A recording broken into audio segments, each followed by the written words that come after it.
We'll call this meeting to order of the Educational Facilities Improvement District this January the 6th, 2021. Ms. Jenkins, if you would call the roll, please. Mr. Cooper? Here.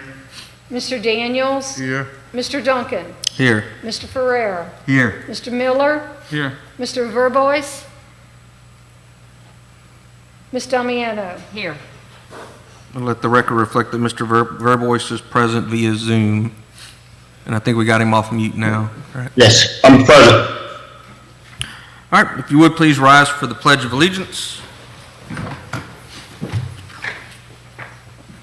I pledge allegiance to the flag of the United States of America and to the republic for which it stands, one nation, under God, indivisible, with liberty and justice for all.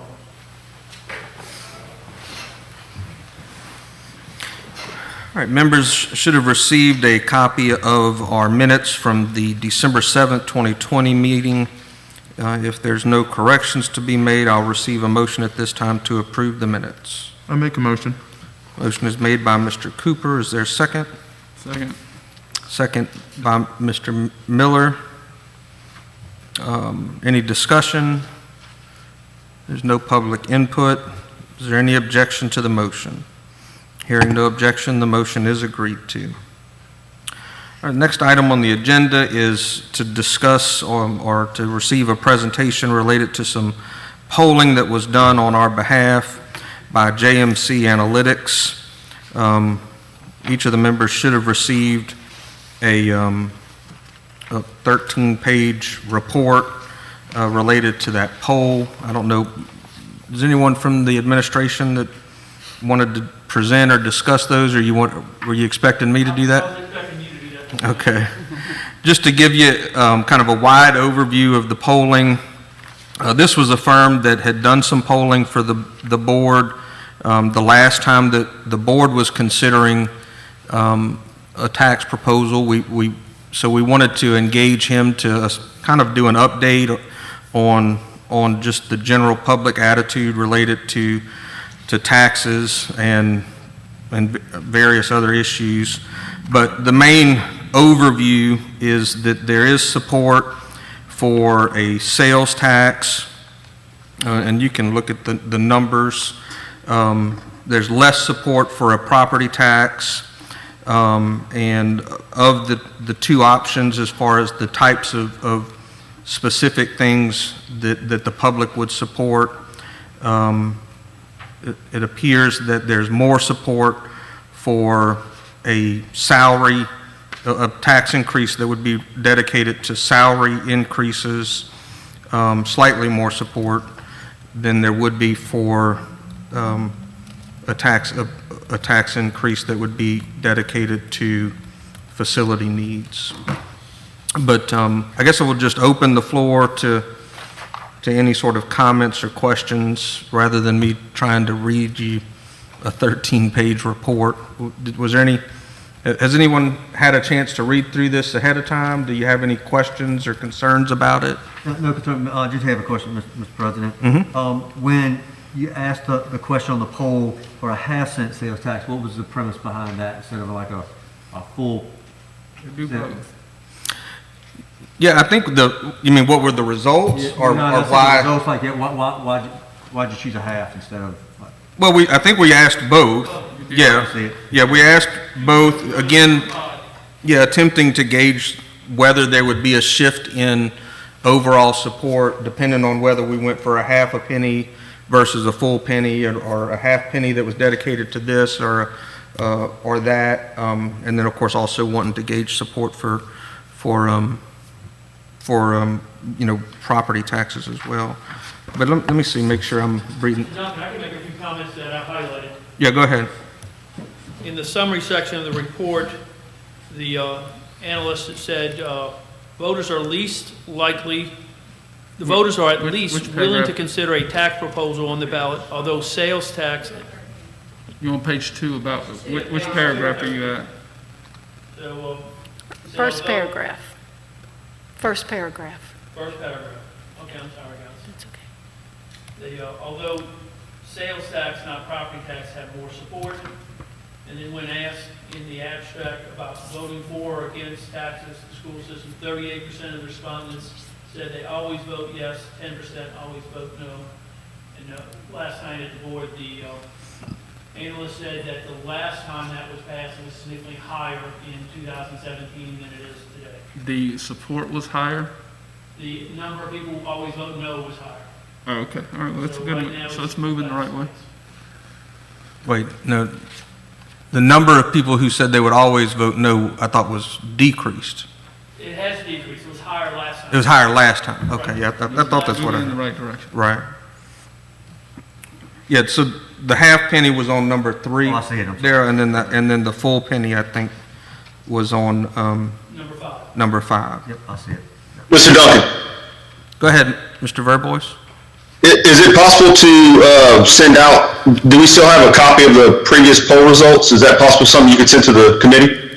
Yes, Okay, the one from 2017, correct. right, Do you have that, Mr. Duncan? yes. Okay.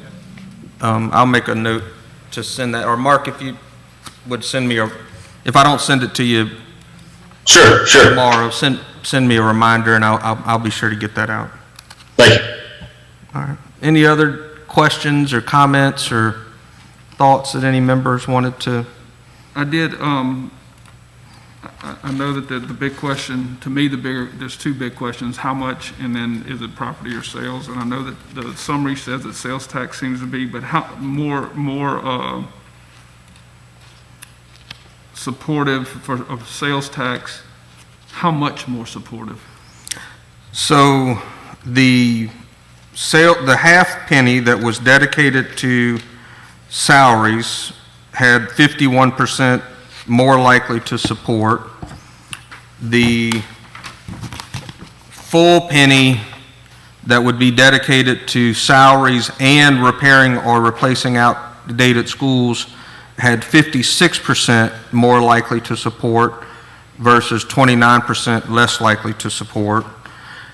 On the property tax, the highest, more likely to support that we got was 44% for 35 mills, and then it was 41% more likely to support if it was 17.5 mills.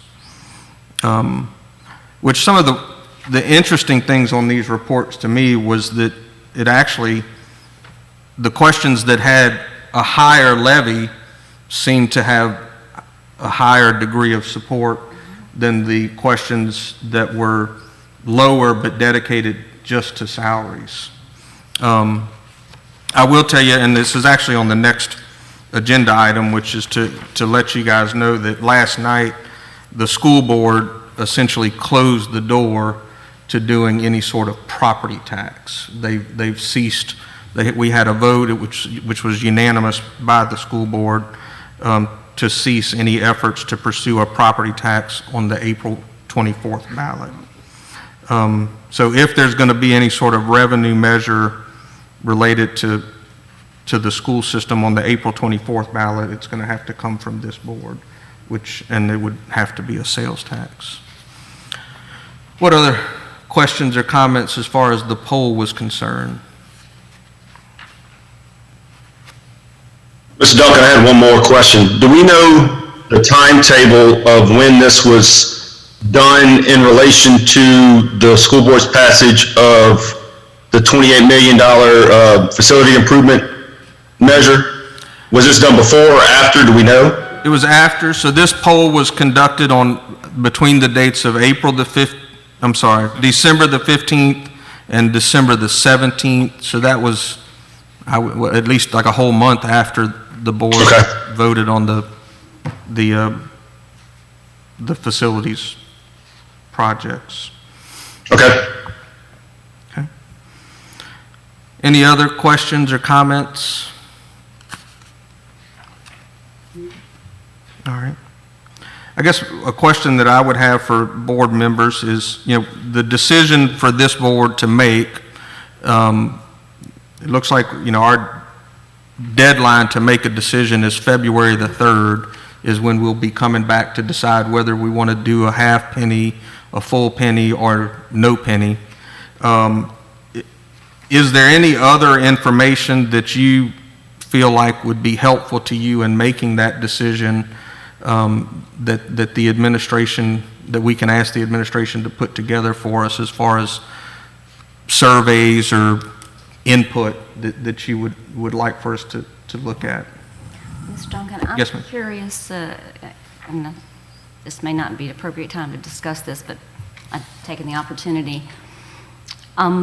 Curious as to what steps have been considered if the committee recommends putting a sales tax on the ballot, whether it be half or whole penny. But as you said, the whole penny, oddly enough, seemed to have greater support. What steps are being considered to communicate with the public so that undecided percentage goes in favor of supporting the students in the schools? I know, the last time there was a tax on the ballot that I remember, there were some mail-outs and a few other things, but has anything been considered that would really communicate to the public why it's a critical need and how we could swing more voters in favor of supporting the kids by passing the sales tax? Well, so we can let I know Ms. Stilley can speak to that to some degree. I know that we do have some limitations on the types of information that we can sponsor. You know, we can't do anything that would be interpreted as a vote yes campaign. The campaigns that we did in the past were, you know, informational, strictly informational in nature. But Ms. Stilley, you want to address that? Just. Yes, actually, our team has talked about, you know, we realize we're going to have a very strategic plan to market and make sure that just people understand. And I think that, you know, we didn't want to get ahead of the committee, the board here, in doing anything in terms of talking to individuals until we have the okay and the vote of support from this board. But we do realize and we do know that we will need to help educate the public and our employees about the item on the ballot. Ms. Stilley, while we have you at the podium and while we're talking about the poll and gathering public input on the path forward, can you talk about some of the things I know that you have been doing and the administration has been doing as far as conversations with our teacher advisory committee and other committees, as far as just, you know, what you've been doing to gather input from them and what you're hearing from them? Yes. So we've been vetting this idea of, you know, additional revenue. We've talked about with our teacher advisory, our principal groups, you know, do we want to, would they be more in favor of a sales tax or property tax? Which do they think would be most successful at the polls? Because to me, that's the key thing. And the feedback from them has been to focus on just the getting the salaries up to a competitive edge in our parish, to be competitive to our neighbors. And so that's been the feedback from them. They do feel like the sales tax would be more successful than the property tax, and several of them brought up, you know, history that, you know, we've gone for property taxes before and have not been successful with that. Also, I've received emails and contacts from community members that had heard that there could be the potential of a tax and was concerned about folding in a facilities revenue in that without knowing all of the Phase 2 projects at this time. So, you know, there was some debate and talk about, you know, do we go for just the half penny and just address the salaries to be competitive so that we can recruit the best and we can retain the best? And that's everyone from the bus drivers, cafeteria, custodians, teachers, you know, that work in our parish. Or do we go for a penny sales tax and, you know, dedicate a half penny for salaries and the other half for our facilities. And so when we talked about that, and as I've gotten feedback from our community members, they have expressed a concern about the facilities and not knowing what the projects are. And when you say not knowing what the projects are, let's just back up and lay a little bit of that groundwork. Yeah, so, you know, we have phase one projects that, you know, we put out, the board has approved those. Those are projects that we can do now without additional revenue from the citizens by bonding out the money to build those, to do those projects. Phase two, we had contracted and have contracted with CSRS, which is a master planner, an educational master planner, and their job is to, and they have been doing this, assessing all of our campuses to determine priority of need, and so that work would have to happen, you know, the finishing out of all of our campuses and what the needs are. In addition to that, there's public meetings that would need to be held in order to let the public understand and ask questions about why this particular project was ranked first and this one was ranked second in the parish. And all of that is part of our phase two, which has not happened yet. And so the original idea was to roll out phase one projects with what we could borrow or bond out now, and then phase two, maybe a couple years down the line, after we built the groundwork with CSRS to really identify the priorities and also vet it with the public, then, you know, address those issues for phase two. So, just so I understand, I think everything you're saying is that while there is it's an option that's available to this board to go ahead and pursue the revenue piece for facilities, if we were to do that, we would be doing it without the benefit of being able to tell the public exactly how those dollars would be spent, because we just haven't reached that point in the process yet. Is that? Yes, that's right. And I think it's also risky to, I call it muddying the water with the facility piece when we're not specific about that. And I think one of the things that Mr. Kuvigan said last night was about being very specific and direct about what the item would be on the ballot. And so I think the simplicity of the fact that we need a half a penny to increase all of the salaries for all of our employees to be competitive, and to put the, you know, recruit and retain the best is a simple, understandable 7% salary increase that would get us to that place. And so, you know, and it's our administration's, you know, perspective that maybe we go for that one single thing instead of, if we decide to do the sales tax, instead of doing two things. You have any questions or thoughts from the board, or questions for Ms. Stilley, Mr. Miller? Go ahead.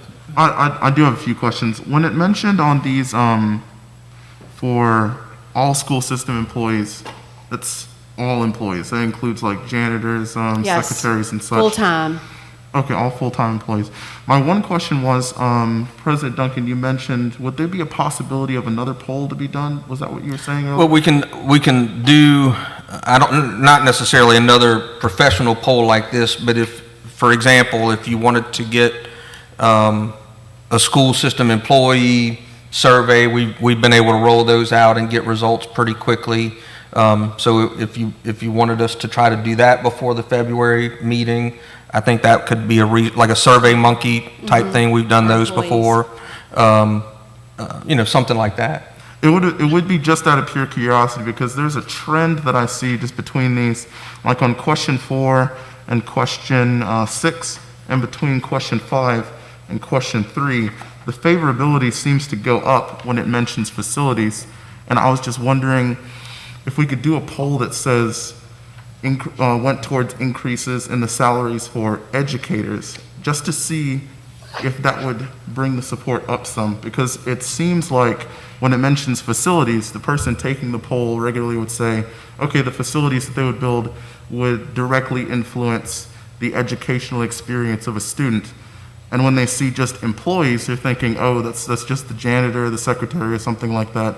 Not really much to do with the actual student's teacher. You know what I'm saying? Yeah, no, I hear what you're saying. Okay. And just to help you out there, you didn't by any means imply that those people didn't deserve a raise. Oh, no, I'm Just the way that people perceive it when the question is asked. Yeah, not it's your this is- opinion about who should or shouldn't get a raise. No, it's not an opinion on who should and shouldn't get one. It's just perception on it. We might be able to spike it a little bit if it puts more emphasis on the educators themselves. Okay. Anything else, Mr. Mr. Cooper? No? No, Mr. Dunn? Hold on, Mr. Verbois. Mr. Miller, go ahead, Mark. What I was going to say was more of a statement, more than less than a question, I guess, because Ms. Celia answered it, but that was going to be my question, was the feedback that I've got from the public has been more of a, not opposing, but questioning if we did go for a facilities piece, what would those, entail? And I think it's important that if we go to the public, is to spell out, the words that I get back from people are you going to spell out where the money's going? And I think if you leave something broad, it doesn't help with the trust piece from the public. But that's the feedback that kind of I've got from the public is how, where is that money going? Do we have phase 2 plans? And that's what my question was, and obviously Ms. Tilley answered that, but just to voice that concern, that's kind of what, they haven't said they opposed it, but that's the questions that I've got back against some of the feedback I got from other friends. Okay. Mr. Miller? I have I guess maybe comment/questions. For one, the poll, obviously you have to do polls, but they're a snapshot in time, that moment in time. Once it's done, you can throw it out because there's going to be new information, new ideas, influences. So I think the bigger thing is, back to what is the money going to be spent for, like everybody said. Whether the property tax or sales tax, it's off the table now, according to the school board's decided, the board itself has said it's going to be a sales tax fine. I don't believe the property tax failed because it was a property tax. It failed because there was a lack of trust in what was going to be done with the money. Maybe it's nobody here's fault. It's the way it was, whatever it was 3 years ago. Obviously, I think that y'all have done a tremendous job to move it forward and to improve the trust. So I don't believe it matters really which tax. It comes down to the trust in you guys to do what's right with it in the school board. So, but sales tax, a sales tax is what it's going to be. The message is that's what's going to sell it or not would. I think the people believe that you guys will do what you say you're going to do. So how do we sell it? How do we prove that the money's going to be spent in the classroom to improve the teachers? Don't just, the existing teachers, some of those folks may need to, be educated up, certified, transferred around, bring in new teachers, because the quality, I think, obviously has to be there. Just because we pay them more doesn't make them better. And then the facilities plan, it looks like, I get it. If you don't have a facilities plan, I think it's tough to get the money for it. I don't know if you can go for 2 taxes, though. Maybe you can. If you break it up, get the small one, take care of it, do what you're supposed to with the teachers, maybe the other will come. So did I understand that you're saying that there's that may be the way the school board wants to go, get the pay raises first, prove you do what you're going to do with it, and prove what happens, and then come back later after phase 1, which you did with the rebonding and the facilities improvements, and then come back and ask for another few dollars or another round and get that to be done when you can identify it? Do I understand that right? Yes, and I just think that we would, at that time, we would have a better idea for the public on the exact projects and all the facilities. Yeah, and I think it's to address what you're saying, it is a multi-phase kind of trust-building exercise. From what we're hearing, the more difficult, tougher ask that's more complicated and requires that higher level of trust is a property tax, number one, and the facilities piece, because so if we can build that trust. How long is the sales tax term? We would decide that. Y'all gonna decide that. Oh, we determine that, okay. And what is the plan for, if you're gonna increase employee pay 7% across the board, which I think is a great idea, everybody, those folks from the cafeteria workers to the janitors to the teachers all make a difference in everybody, in our kids' educations. What is the plan to use those dollars to improve the actual education?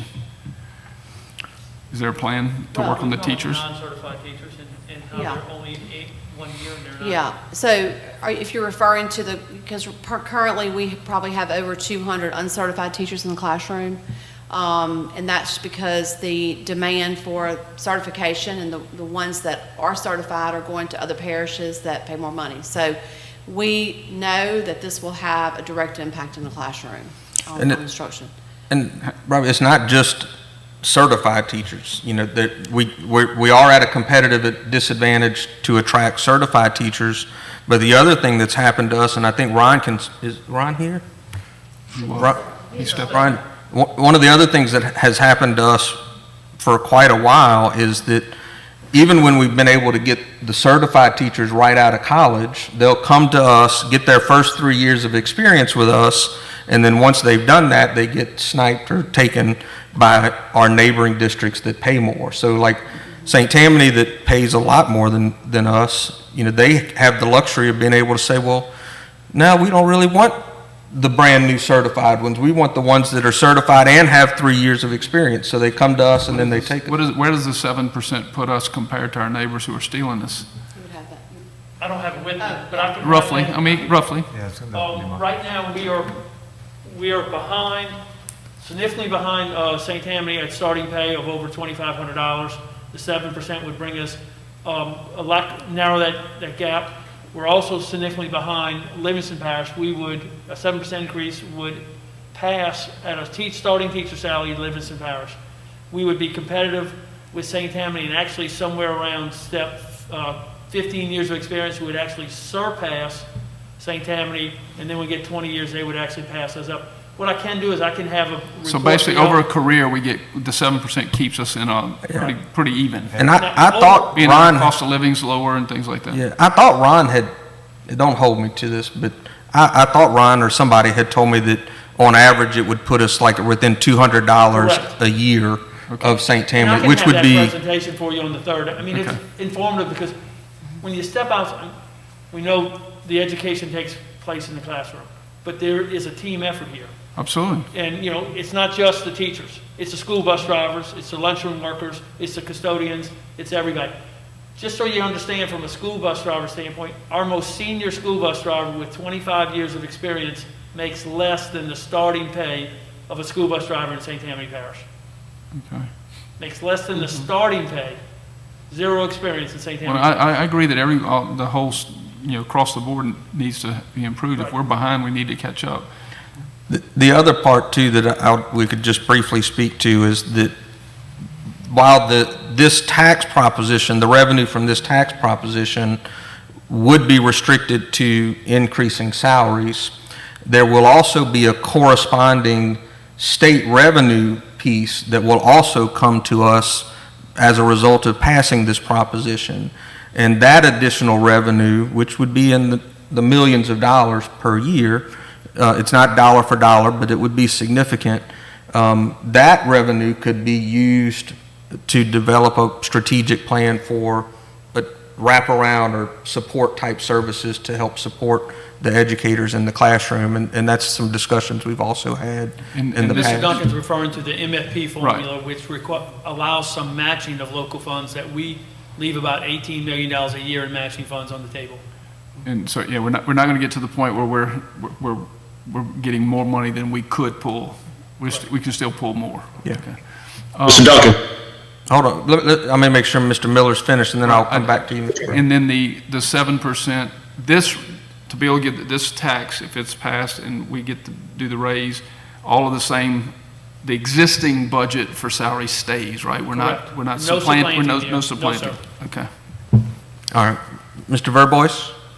Yes, what I was going to say was, I think that if we did the route for the salary increases, I think, and through different avenues, I've heard this information, and I think the path that's been done has been excellent, that we need to continue to voice to the public is the efforts that's been done by Ms. Stilley and her staff on the certification piece to continue how we're training either in-house or if we have to hire for whatever reason to fill gaps, how we're getting those uncertified to certified steps. And I think the important thing also is, like we've been doing, and like I said, just to emphasize what's been said, the piece of the continued staff of how we're losing, a lot of the issues that have come to head this year because of bus drivers with the pandemic. I say this year, the end of last year, because of the pandemic and some of those staffing issues, that if we do go this route to try to continue to get the salary increase, that we emphasize to the public those challenges, and that, not that this solves everything, but it's a large step in the right direction to help get some of those issues solved.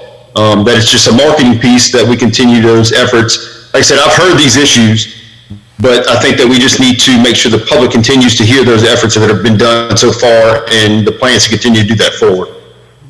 Mr. Duncan? Yes, ma'am. Something else I want to ask. We talked a couple of minutes ago about certified and non-certified teachers. If you haven't had an opportunity to be involved in Tangipahoa training their own and certifying their own, it's an outstanding program. And I say that because I have two daughters who went through it. They teach at Laronjo. But it's outstanding. The staff that you all have that are helping to educate these people, the incoming staff, and they can be certified and over the summer with follow-up. So it's amazing what you all are doing to certify teachers, which surprises me that we still have 200 non-certs. The question I have, though, is there still a salary gap between certified and non-certified? Right. So it would still, I would think the 7% raise would go a little bit further in encouraging those non-certs to get that, especially with the program you have is so awesome, to get their certification, because they wouldn't be just, the bottom line would be that they'd be getting their 7% of a certified teacher salary increase, which is a huge jump from where what's the difference right now? Can you tell me? $4,000. $4,000. So they'd get a $4,000 bump and then 7% on that. That's $4,000 with the starting pay. If a non-certified teacher will stay frozen, and then, if you compare it, if they may have 2 or 3 years experience as a non-certified teacher, still working on their certification, they'll still be frozen at that level, where well, that's appropriate. Where the certified teacher will get raises, step raises. And I'm glad you brought that up, Ms. Damiana. I was going to ask that in a minute, but what's the success rate on our internal certified teacher program? How's that coming along? How many got in it? Is it moving along? Are they all, it's like you, I would be thinking they're all trying to get in it. Why wouldn't they? I don't know. We're in our second year.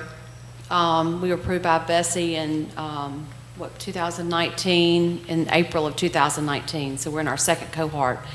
But they all finished. Everyone that has gone through the program has finished. We've doubled our number this year. There's 2 things that have to happen before they get into our program, which is they have to pass the Praxis, which is the national teaching exam. And for some of our teachers that are uncertified, that's a challenge. And so we provide workshops and materials to help them prepare to do that. And so we've worked with the State Department to see how we can continually increase our numbers, but we did double our numbers that we had this year compared to last year. So, and then more people are hearing about it and understanding, that it's a year program, and those numbers are picking up as well. But everyone that goes into the program and completes and does the cohort completes it. Yeah, and I don't want to get too much into the weeds, but I would just repeat, a big frustration for me over the years is that I feel like we spend a lot of time, energy, and resources training up our teachers. Even the ones that come in certified, we do a lot of work.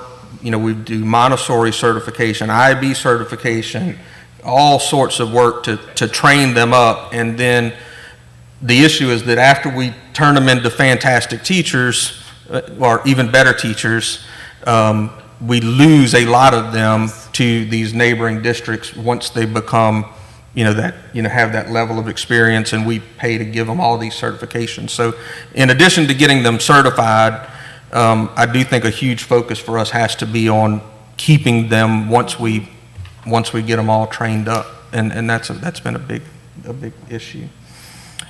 What else? Anything else on these issues? Anything else? Any other information that you would like? And we got the Survey Monkey and the questions that Mr. Cooper asked. Anything else that will be helpful information for us to gather as we prepare for that February 3rd meeting? Okay. All right then.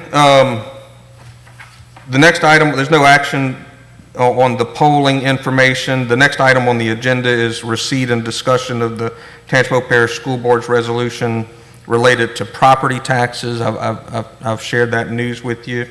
Do any members have anything that you'd like to discuss as far as the decision of the school board not to pursue a property tax? Okay. I do have one question. Have we done sales tax like these before, where we weren't able to do a property tax? And if so, what was the success rate of those sale taxes? I can speak to that. Go ahead, Mr. Schnatterbach. Mr. Cooper, back in 2011, when we first tried to implement our desegregation implementation plan, we had a three-part tax proposition that all three had to pass.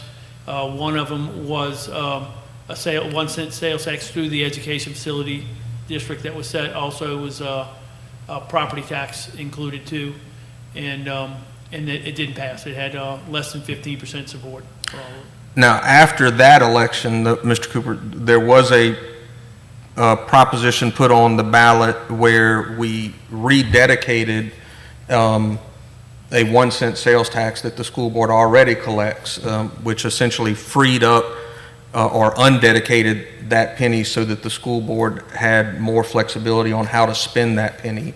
And that passed overwhelmingly. But those are the two most recent elections related to sales taxes. Yeah, my question was, once it was passed, what was the, I guess, success rate for it? Did it do what it was intended to? Oh, sure. Yeah. No, I mean, I don't, yeah, there's not. Rededication? Well, The rededication, during the Jindal years, when Jindal was governor, he froze state funding for education for all 8 years. We had only one increase, and it was really actually pushed through by Governor Edwards when he was a representative. But during that time, we got voter approval to rededicate the 1 cent sales tax and allow a portion of it to be used for operation.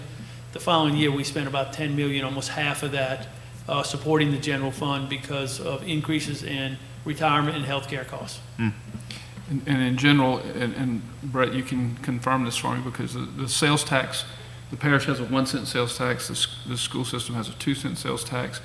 Since 1994, I think it was, whenever I was 92, whenever this parishes was put in place, it's increased about not every year, but you can take a straight line, it's increased about 4% since its inception. So it's more than doubled since it was in place. And Well, it's gone crazy the last 6 months. yeah, and then this year we're going to hit just had under 13% increase in over 2020 over 2019. This last month, which y'all just sent to us today, is 15% better. Ours is 15% better than it was same month last year. And then in January we'll get the December report. So it's the one thing COVID's done is made us all shop at home. So we got to somehow we have to keep that up. Well, I think the internet sales is helping too. Yeah, it is. And so from a sales tax, there's no doubt that sales tax should grow as our parish grows and the success rate is there and our economies get better. The sales tax continues to grow, which obviously helps with having more dollars down the road. Okay. Does that answer your question? Yeah, it does. Okay, Thanks. good. All right. Any other questions as far as agenda item E? All right. So the next item on the agenda is to set our next meeting. The proposal is for us to reconvene on February the 3rd at 5 o'clock here at the central office. And that meeting would be the meeting where we would make the decision on whether to call the election or not, and if so, for how much and for how long, as well as for what purpose. So is there a motion for us to set our next meeting for February the 3rd at 5 o'clock, So moved. which is a Wednesday? So the motion is made by Mrs. Damiano. Is there a second? Second is made by Mr. Daniels. Is there any discussion or alternative motions to consider? Is there any objection to the motion? Without objection, then the motion is agreed to. Finally, our last item is to officially announce that we will be considering on February the 3rd, 2001 at 5 o'clock the possibility of placing a sales tax proposition on the April 24th, 2021 election ballot. And then also, I'll receive a motion at this time to direct the school system administration to take all necessary actions to properly notify the public so that we can have that, consider that item at our February the 3rd meeting. Is there a motion to do that? So moved. Motion is made by Mr. Ferrera, seconded by Mr. Cooper. Is there any discussion on that motion? Any objection? Without objection, then the motion is agreed to. All right, there being no other business to come before the board, this meeting is adjourned. Thank you, Mr. Verbois, for coming. I hope you feel better. Thank you, I appreciate it much.